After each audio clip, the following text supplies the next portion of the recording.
Hello, everyone. It is me, Lance Mike Stranded Viking. I am here with another one of my musings type videos that I always plan on doing more of these. I have a rant that's growing in my brain, so maybe there'll be another old Viking rant coming sometime soon. But this was one that it started growing from like the last time I played D&D with my group, and then it really got driven home. We played Call of Cthulhu this weekend. I ran that. So just a little background so you can kind of know where I'm at as far as this entire story, so you can kind of grasp what I'm trying to get at here. So the D&D campaign that I'm involved in, it's about a couple years old now. The way our group works is that one person takes over, runs a campaign until that goes to its end, and then another person then creates a campaign and so on and so forth. And so this campaign, like I said, we've been running it for it's been a couple years, a little bit longer. If I should probably take better notes. You can maybe read this because of the light. We use our own rule set. This is ED&D. As you can see, this is the Player's Guide version 1.0. Honestly, we've gone through probably 60, 50 versions of these rules that we write up ourselves. We're actually most likely going to do a rewrite again after this campaign is over.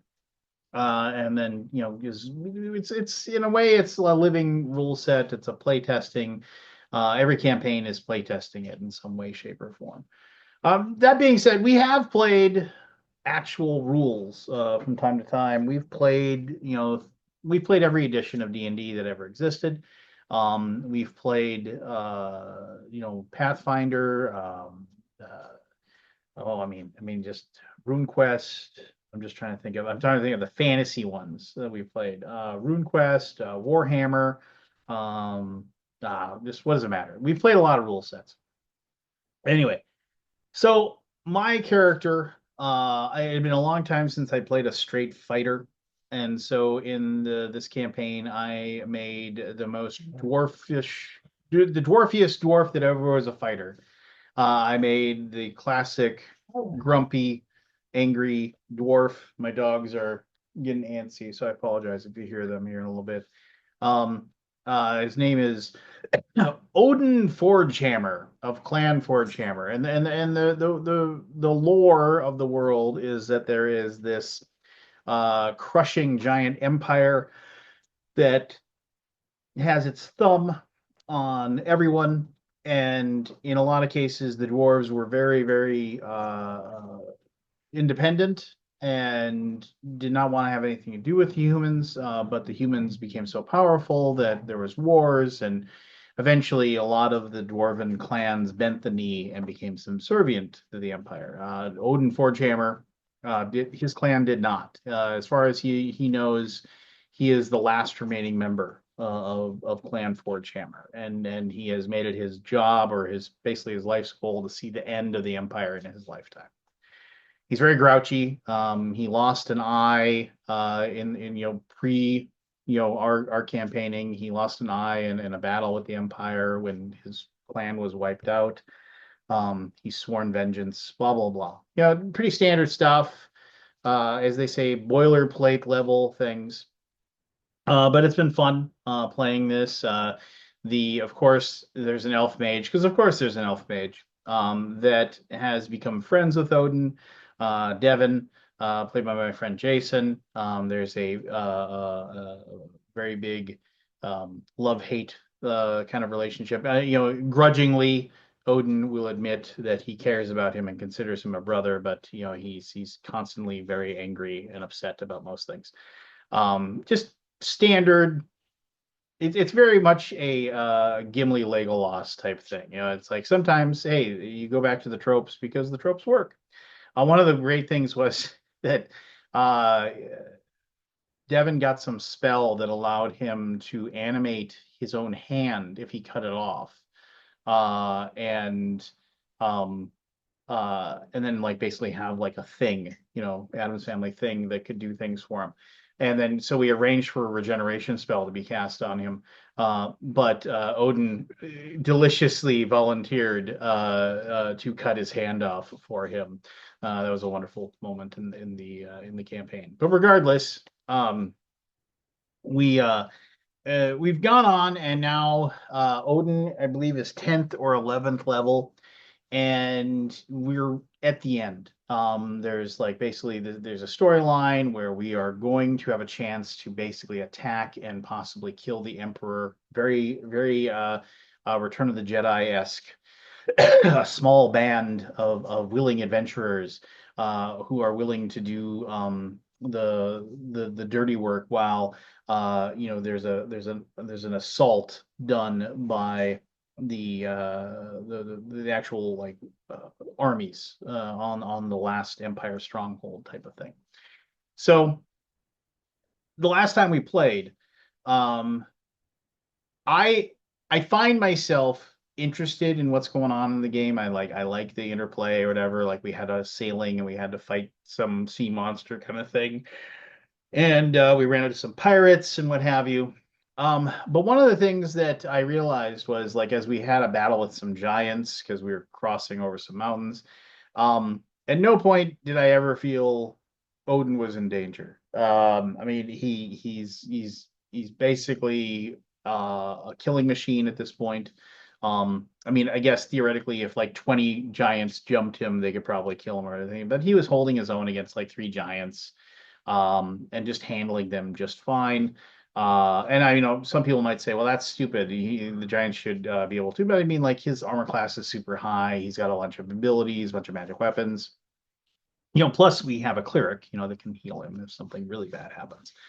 But I can't remember the last time he was actually, knocked down like to negative hit points. It's been a long, long time since that has happened. And something clicked in my brain where you go back to original D&D and they talked about how when you got to ninth level, your adventure retires and like forms a stronghold and basically becomes like an NPC sort of in a situation where then you start another character who like might live in that stronghold that person has, and they get followers and whatever, and you kind of go into a world where now you're more of a magistrate, if you will, instead of an actual adventurer. And I realized that like me realizing that Odin was probably very bored fighting these giants. I mean, just going through the motions of swinging his warhammer and clubbing these things to death. And while he saw the need to destroy them because they were evil and they were like killing patrols and things like that, like there was no joy in it anymore. I mean, I can remember like when he was like third level and he was in the middle of a giant goblin fight, and I described that you saw Odin just had this giant smile on his face. His blood was spraying everywhere, and as he was like killing goblin after goblin, and he was just like cackling with glee. But Odin, in my mind, just isn't there anymore. He's done enough. He's righted so many wrongs. He needs to be done. He needs to be done. And there's been several times in the campaign where there has been situations where, and Odin is not good. He is like true neutral. He is his goal. He is single-mindedly on the path of like the Empire must be destroyed and Clan Forgehammer must be restarted. That is all he wants. That's all he wants to do. If he can achieve those two things, he can die happy. And there's been several times when there has been something that we needed to do for the greater good type of thing, where it's like, oh, but these farmers over here, they need help because of whatever, werewolves or something. And repeatedly in that moment, Odin was like, no, I don't want to do this. I don't care. Maybe they shouldn't have made a pasture near a werewolf den. It's not my problem. It's nothing I need to be worried about. I don't want to deal with this. But eventually the party drags him along and he does the right thing. That's been a common story. But in many cases, I believe that if he had ever convinced them of like saying, we need to just not do this. We need to stay focused on the bigger goal. He would have been fine. No black marks on his soul about it. He would have been completely fine with the process. But we never did that. And then so now you kind of go into this thing like, do adventurers ever kind of give up? Which is like the whole point of this. Is it okay for the players to give up and just say we're done? And then, strangely enough, this weekend I was running a Call of Cthulhu adventure. It is it was kind of last minute. I didn't we have normally we just do one shots for Call of Cthulhu because your players don't really survive that much. But I mentioned this in a few videos. But we have recurring characters now where we have players that they have the same characters. They're all part of this Miskatonic Astronomers Guild, and occasionally they go out and investigate something weird. Something happens, like whether it's like one of the people that's in charge of the guild asks them to look into something. They stumble upon some clue and they go. And then after they go insane or get hurt or whatever, they return.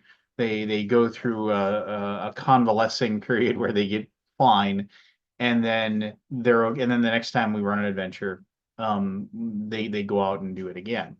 And yes, they are slowly but surely, because one of the rules in Cthulhu is that, like, as you gain insight into the world of uh the bigger world, the Cthulhu mythos, if you will, like, you slowly but surely lose your sanity, and it never comes back because you've just seen things you shouldn't have seen. But anyway, the whole point of this is that I ran a relatively quick adventure. I apologize. I'm trying to remember the name of it, but it's in the like the scenario book from Chaosium, Doors to Darkness, I believe it's called. They're like 5 easier adventures, things that can be run in one evening. And the whole premise behind the adventure is that one person who is friends with just this NPC gets a letter from them that says they are being held captive in an asylum and they need to be saved.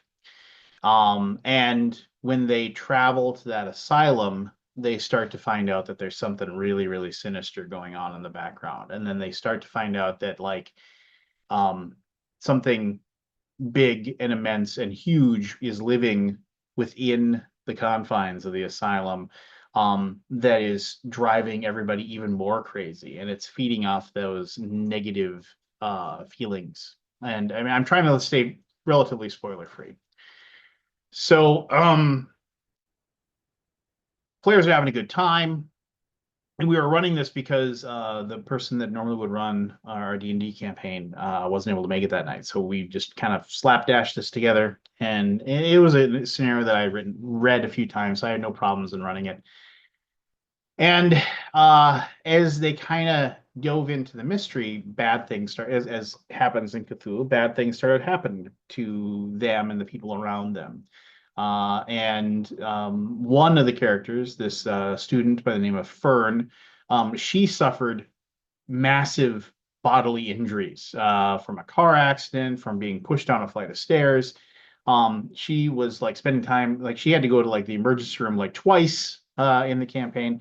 And plus the people were like starting, like everybody else, and everybody was starting to lose their mind again, like because they're facing this. And what happened is that basically they found out that they basically had a limited amount of time that they had to be able to save this guy's friend. And all of them had this moment where they were sitting at the table, 3 players, and they just said, "We can't do this." It's like, Fern is like nearly dead, like she was down to like 1 hit point. Both the other players were on the edge of losing their mind, like literally, like they were, mechanically wise, if either of them lost a point of sanity, they would go mad. But player wise, it's like they could feel, because they had definitely gone insane before and had been committed before. Like the players, the characters even knew that, like, they could feel that old anxieties and those old fears coming to grips, and all of them basically agreed, like, and like one of the characters actually had like a friend that they brought with them who is their limo driver. He was a very rich antiquarian type of character. That person got killed, and so he had a friend die, and all of them just said, "We can't do this." I mean, it's like we aren't strong enough uh, or powerful enough at this point to do anything to save this guy. And they all just agreed they were going to get into they were going to like basically catch a train and head back to Arkham. And they were like, that's fine. And all of them lost some permanent sanity because they knew they had abandoned somebody to die. But I kind of commended them for it. Like they all just basically said, if we go back and do this, it's a really good chance that Fern's gonna die because shoot, and we're gonna lose our minds. So we're just it's horrible. But we need to retreat. We need to gather our marshal our forces or whatever, get better, and then we can go back maybe in the future and solve something. And and so yeah, we may revisit that scenario again. But I guess it was one of those things where it's like I never thought I'd have a situation where the players would just give up, right? But in this situation, it was completely 100% normal and honest and true and actually kind of cool to just give up and just say, we're not going to do this and we're going to go away. And I guess it was just one of those things where I wanted to make sure I commented on it, and I wanted to make sure that I said I think in this situation it made sense, and I've never experienced that. It just in all my years of role playing games and doing all this stuff, I never had that kind of a situation where those things happen. So there you go. It's kind of like a story time, kind of amusing, if you will. But I guess I'd love to hear from you guys out there if any of you ever experienced a role playing game where the players just said, we're out, we're done, we're not going to do this, and left. If so, how did it affect the campaign? How did it affect the adventure or the players or the referee running it? And yeah, I guess I'd love to hear that story. So there you go.